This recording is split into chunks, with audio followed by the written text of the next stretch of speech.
Here's what we know about Shamgar. He killed 600 guys with a pointy stick. That's it. Now, here's the thing. You say, well, why did he use a pointy stick? Here's what we can further assume about knowing about this guy Shamgar. He was not a soldier, because if he was a soldier, do you know what he would have used?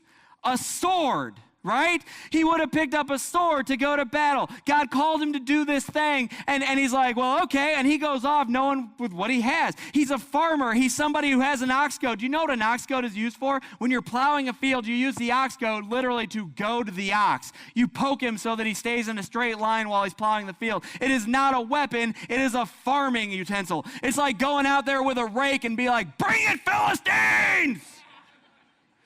He steps up, and I don't know if he killed 600 in one battle. That would have been dope, for sure. Or what I kind of hope actually happened is that maybe, and I want the playback of this one in heaven, I hope that he did it while they were doing their two-person patrols, and he just waited in the bushes, right, with his ox goad in hand. He's like, I don't know what I'm doing, but God told me to do something. Here we go, right? And as they got there, like, ah, right? And the other one would turn around and go, bah, right? And they're dropping. And I hope that one of them got away.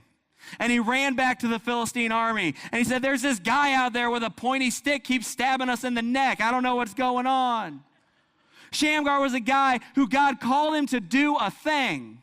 And he did not have the right equipment. And he did not have the proper training. And he was not the right kind of person. And what he said is, cool, let's go. Every day you wake up, your head pops off of the pillow. Every day you wake up and you have an option. You have a choice that you get to make. And the choice is very simple. Am I going to be a sluggard today, or am I going to be a Shamgar? Is the day going to happen to me, or am I going to happen to the day? God has called you to be more than conquerors. God has called you to do great and mighty works. How many times do we let those things get away from us because we instead say, meh, I'm comfortable here?